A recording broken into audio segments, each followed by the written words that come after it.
A verdade é que despois de escoitar un poema tan fermoso, case non apetece seguir a falar, non? Sí, polo menos costa un pouco de traballo, claro. Que lle produce a Francisco Cacharro escoitar estas fermosas palabras de Antón Tobar? Bueno, pois produce, naturalmente, transmite un sentimento quizá de profunda tristeza polo persoaxe, pola escena que está describindo. É un sentimento profundo que tamén apegado á terra, a un vale aí de Ourense que falaba, pero bueno, aunque nos produca un pouquiño de inquedanza e tristeza, pois hai que seguir adiante, claro. Estou a falar, como verán todos vostedes, con unha persoa sobradamente coñecido en Lugo. Ele é Francisco Cacharro, presidente da Deputación. Un home, eu penso que entrañable. Moitas gracias. Por suposto que sí. Tiñamos aí moitos anos pendiente unha conversa deste tipo, así distendida, nunha noite máxica para nós como é a Televisión Lugo.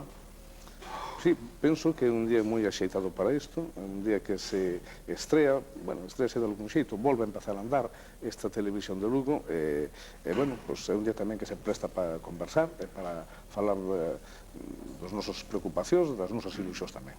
Por suposto que moitísimas gracias por querer compartilo con nós, porque sabemos que un home superocupado e adicarnos así uns minutos pois é sempre de agradecer. Gracias á Televisión de Lugo por facilitar esta oportunidade de establecer un contacto con todas as nosas xentes.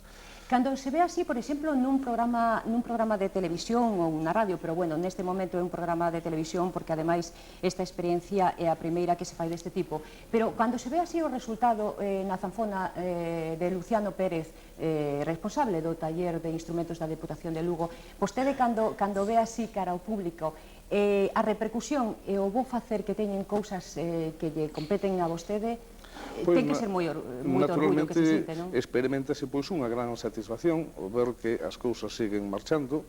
No caso de Luciano, do taller de instrumentos musicais, era algo que xa existía cando cheguen á presidencia da Deputación, intentouse impulsar, e, bueno, afortunadamente, pois sigue tendo unha vida importante, fecunda, unha boa presencia.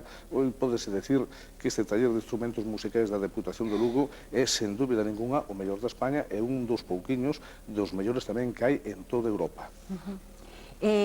Pensa vostede que a xente é consciente das cousas importantes que se fan deses organismos? Bueno, si... Haberá de todo, haberá cousas tamén que non son tan boas, pero bueno, esta é especialmente boa, non? Se a veces non se dan a conocer todo o que se debía, pois o mellor a culpa é nosa, non é da xente, porque tampouco teñen por que enterarse o mellor do que non se mostra. Ben, o taller, neste caso de instrumentos musicais, penso que sí que é apreciado por todos os lucenses, coñecido en toda Galicia, é coñecido en toda España, porque a súa labor xa é moi prolongada, é o fruto do traballo de 3 xeneracións, penso que está suficientemente reconocido. O feito de que a vostede lle guste a poesía, como acaba de mostrar, que lle fai sentir algo moi dentro, demostra dun xeito especial que vostede é unha persoa sensible, non? Polo menos se acaba de ver. Penso que sí, claro. Escribiu Francisco Cacharro algún poema algunha vez?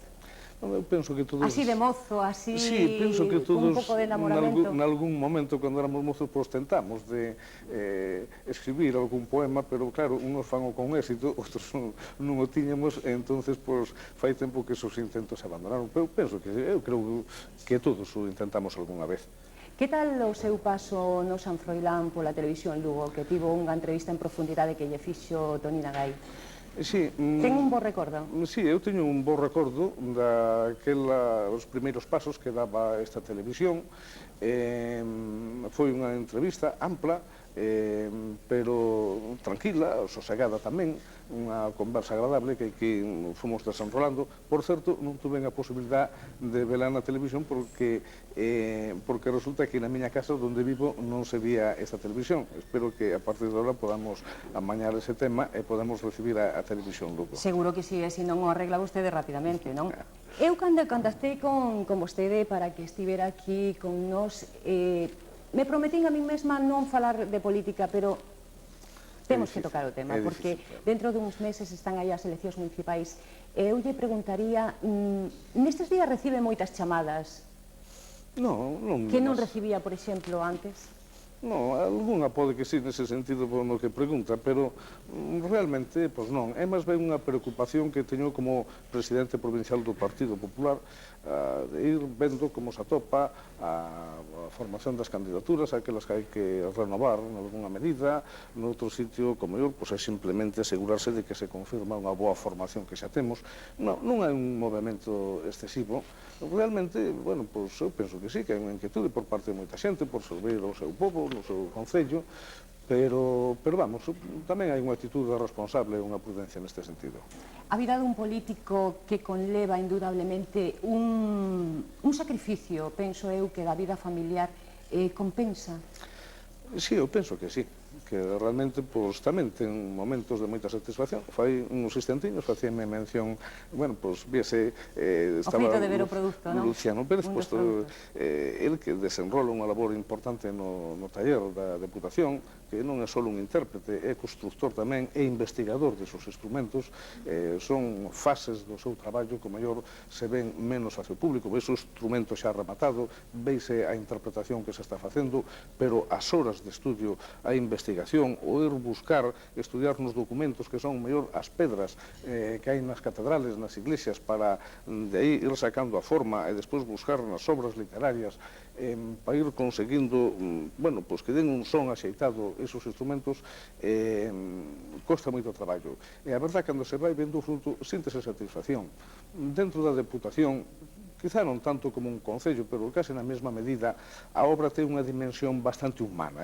Abárquese, veis aquel pequeno logro, síntese aquela cousa que non se acaba de poder rematar, de facer, que é unha necesidade que está insatisfeita, pero dá as súas satisfaccións. E, no fondo, pois, eu penso que a xente, os cidadanos, cando se vai facendo as cousas que necesitan, pois tamén mostran a súa satisfacción e o seu agradecemento. É dicir que compensan as satisfaccións de algunhas amarguras que supoño que tamén haberá polo medio, non? Sí, tamén hai malos ratos, pero eso hainos en todas as cousas, en todas as actividades, e, por suposto, pois non iba a ser unha excepción ao mundo da política. Agora que estamos a portas xa, como pasa o tempo, do Nadal deste 94, xa temos ali o pino adornado e todo,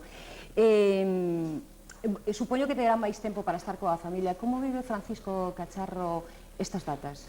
Bueno, nestas vísperas do Nadal non hai máis tempo, precisamente ese é un momento no que se acumulan bastantes traballos. O digo polas vacacións, perdón que o interrompe. Xa nos propios días do de Nadal. Senado, polo menos xa se queda en Lugo. Sí, no, o Senado, pues, hasta o mismo día da noite boa vamos a ter sesión porque hai que aprobar os presupostos xerais do Estado, pero despois, sí, os días de vacacións, bueno, pues, sempre se vive máis no ámbito familiar, máis en contacto con todos os membros da familia. Os rapaces están fora, estudiando, pois estes días tamén están na casa, e, bueno, pois a vida é a mesma, penso, que de todas as familias de Lugo.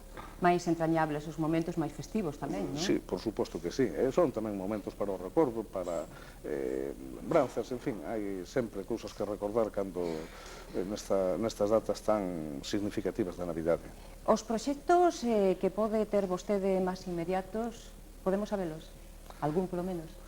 Bueno, proxectos, bueno, pois o máis inmediato que temos neste mesmo momento é un pequeno auditorium que queremos establecer, máis que unha obra, que unha instalación, é unha actividade que queremos montar en colaboración ca Sociedade Filarmónica Lucense, que conleva consigo pois unha actividade didáctica, fundamentalmente, para ir poder enseñando a xente a paladear, a degustar a música sinfónica, a música clásica, que a moita xente, pois, o mellor non lle gusta porque non tivo oportunidade de poder familiarizarse con ela. Ese é algo que teñemos falado co presidente da Filarmónica e que espero que ao longo destes primeiros meses do ano pois, se poda ir facendo unha realidade. Hai outra serie de proxectos tamén, proxectos de tipo turístico, instalación de uns portos deportivos nos embalses, en fin, outra serie, hai moitas cousas sempre que facer. Xa para rematar, me gustaría que nos dixeran unhas palabras non só a Televisión Lugo, non só a xente que estamos aquí a traballar, sino a toda esa xente que está detrás das cámaras e que son lucenses, que lles importa a vida en Lugo e todo o que conleva, non? Bueno, pois eu diríalles que sigan mantendo o seu entusiasmo, a súa ilusión, a que ven naqueles primeiros días de San Froilán, cando tiven a oportunidade de visitar estes estudios de televisión, hoxe xa os vexo, máis afianzados, máis decididos, que fan pasos non demasiado avanzados, pero veise que son seguros cunha clara vontade de seguir adiante, que poden colaborar a unha cousa moi importante. Mire, pensen que unha comunidade existe na medida que hai algo en común, na medida en que se poden compartir unha serie de ideas, unha serie de creencias, de opinións, de problemas, de posturas e de actitudes adiante desos problemas, e neso, indudablemente, os medios de comunicación, unha televisión local como esta de Lugo, pode contribuir moitísimo. Pode contribuir a que entre os lucenses haxa moitas máis cousas que nos unan, moitas máis cousas que compartamos, que cousas que nos separen.